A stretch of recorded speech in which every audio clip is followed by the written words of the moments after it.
She's back! And really, just in time, because Caitlin Clark's absence has not only hit the Fever very hard, they haven't been the same team, certainly haven't looked like a championship contender without Caitlin Clark on the floor, but it has hit the WNBA as well. You know, a 50+% ratings drop since Caitlin Clark went out. That's just the pure facts. So her being back on the floor for a showdown with the New York Liberty is not only a boost to the Indiana Fever and where they can be going forward, but a boost to the entire league as well. Well, the Indiana Fever, I'm watching it. It just went final 102-88 over the league undefeated, now defeated New York Liberty. New York Liberty, Stephanie White did not blow this game. Caitlin Clark just dominated her comeback game, 32 points, 9 assists, 8 boards, 7 threes, blasting the Liberty's 9-game win streak in her first night back. From missing 5 with a quad injury to raining logo range bombs in the third quarter, this was a comeback for the ages. And Indiana's best shooting night of the season, 17 threes, 49% from downtown. And here's the kicker. The reigning champs looked shocked. Now stick around, because coming up, we're breaking down how this performance could reshape the WNBA power grid and why Caitlin Clark might just be the spark that builds a champion. Caitlin Clark will be out for at least 2 weeks. She has a quad strain that has been bugging her since training camp. That stinks for the Fever, obviously. That stinks for our city. That also stinks for the WNBA as a whole. Feels like this year a lot more common sense is kind of settling in. Caitlin Clark is the needle mover. The Indiana Fever are the draw. They're going to be without CC for at least a couple weeks as she rests and tries to heal up a quad strain. That sucks for everybody in the WNBA. It definitely sucks for the Fever here, Ty. Caitlin Clark comes back from a quad injury, sits out 5 games, and on her return, boom, 32 points, 9 assists, 8 rebounds, and 7 logo range threes. Indiana buried the previously undefeated Liberty 102-88. That's not a welcome back, that's a statement. The Fever nailed 17 threes, a franchise record. The champs were stunned, the crowd went ballistic, and social media exploded. I mean, LeBron tweeted, "The CC effect, welcome back." The question now, is Clark's return the moment that changes the whole WNBA? And let's be real, when was the last time a rookie returned from injury and looked even better than before? Clark didn't just catch fire, she turned the arena into a full-on furnace. This wasn't luck, this was preparation. Hours of therapy, drills, and mental focus. You could see it in how she moved, no hesitation, no rust, just pure killer instinct. Here's what made tonight explosive. 5 games ago, Indiana was rolling. Then Clark went down with that quad strain. The team slid to 2-3, energy vanished, offense looked stale. First practice back, Coach White said, "Let's give ourselves grace. She'll find her rhythm." But fans, they were restless. You felt something missing. And when your best player is out, everyone notices. Go ahead. Routinely, the injury updates, what were Caitlin and Sophie able to do today, and how do you anticipate their status being for Yeah, Saturday? I mean, we limited their reps, but really tried to see if we get him up and down the floor a little bit, starting to try to get into game rhythm, game speed, game pace, timing a little bit off, rhythm a little bit off, but continuing to try to work them in as much as we could. It was like watching a band play without its lead singer. Sure, the music's still there, but it doesn't hit the same. The spacing on the court looked off. The timing felt shaky. Defenders weren't pulled out the same way without Clark's gravity. But here's the story angle. Tonight wasn't just a return, it was a resurrection. First time since 2024, she stepped foot on court, and that energy returned instantly. You could feel it. That's what separates the ordinary from the historic return with a roar. We've seen players come back, ease in, but Clark? Nah. She grabbed the mic and said, "Let me finish this." She didn't just fill a void, she lifted the entire squad. She reminded the league, this is what it looks like when the face of the game steps on the floor. Have you ever felt that spark disappear from your team when one person's out? Let's talk about how this game started. Minute 1, Clark needed 14 to reach a new milestone. How'd she open?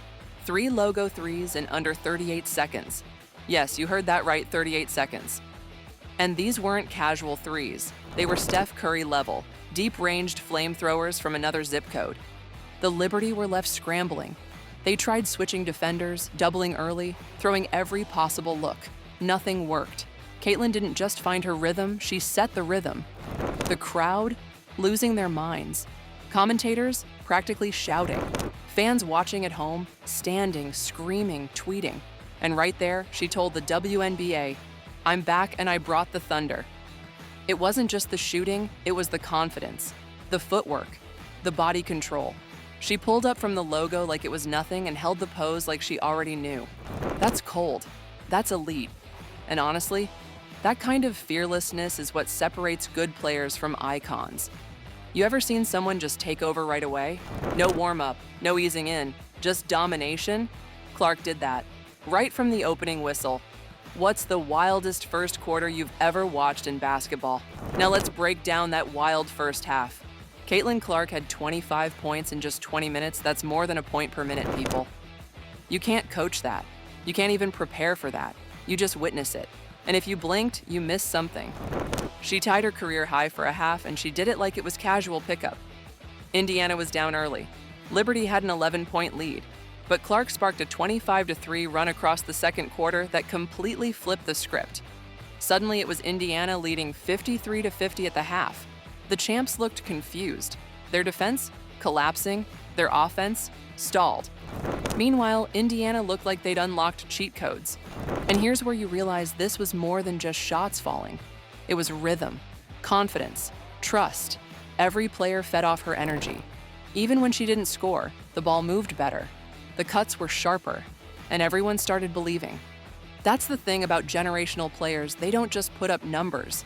They change how everyone else plays around them. Have you ever seen one player completely shift a team's identity in real time? Because that's what this was, and it was glorious. Let's not act like Clark did this alone. Oh no, her return may have lit the match, but the rest of the squad brought the gasoline. Kelsey Mitchell, ice cold. Dropped 22 points and hit a dagger corner 3 late in the fourth that basically ended the game. That shot should be in a museum. Lexi Hull, deadly from deep 3 of 4 from downtown, finished with 14 points. And then there's Aaliyah Boston, doing Aaliyah Boston things. 10 points, 11 rebounds, full control of the paint. She was out-muscling everyone, not just surviving, dominating. This wasn't just a Caitlin comeback, it was a team explosion. Everyone found their spots. Everyone knew their role. And they played with swagger. You could see it in the bench reactions. You could feel it in the fourth quarter. The Fever weren't just trying to win, they were expecting to. That's a dangerous team. That's a playoff team. When your role players become killers, you're not rebuilding anymore. You're contending. All right, stat lovers, this one's for you. Caitlin Clark's stat line wasn't just impressive, it was straight up legendary. 32 points, 9 assists, 8 rebounds, 7 threes. That's not just a good night, that's a career night. And she's coming off an injury, and the team, 17 made threes, nearly 49% shooting from deep. That's how you dismantle a top-tier defense. Let's talk advanced impact. Clark's plus-minus was off the charts. Her presence stretched the floor, forced mismatches, and created open looks every trip down. She also became the 4th fastest WNBA player in history to reach 850 career points. That's not just a number, that's elite company. That's face of the league territory. But numbers only tell half the story. Stats without context are just math. What made this night unforgettable wasn't the spreadsheet, it was the storm, the logo threes, the crowd roaring, the bench going wild. It was the feeling of witnessing greatness. You want to win big games? You gotta defend. And Indiana brought bite. They weren't just switching screens, they were owning matchups. Physical, tough, smart. They held the Liberty to just 6 of 29 from 3. And it wasn't just bad shooting. It was contested looks, hands in the face, smart rotations. Lexi Hull was diving for loose balls. Boston was bodying up in the paint. And Clark? She even picked up a technical foul and the team loved it. That emotion fueled the defense. It wasn't a tantrum, it was fire. When you see your star get fired up, it sends a message. We're here, we're loud, and we're not backing down. Sabrina Ionescu struggled to find rhythm. Breanna Stewart disrupted. Every Liberty possession looked like work. And that's the beauty of defense, you don't have to be flashy to win. You just need grit. Do you think Indiana's defense is finally championship caliber? Or is this just a glimpse of what they could be? Let's debate it. Let's put this win into perspective. The Liberty were 9-0, undefeated, looking unstoppable. And Indiana didn't just beat them, they smacked them. A 14-point statement. With Clark coming off injury, that's a headline. Sure, New York was missing Jonquel Jones and Leonie Fiebig, but let's not pretend they weren't still stacked.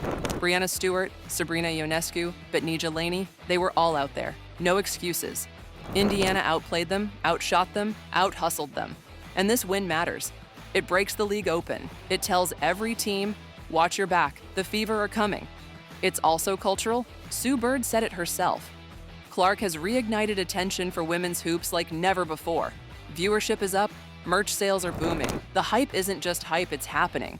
Do you think this win puts Indiana in the conversation as legit title contenders? Because after tonight, they've earned a seat at the table.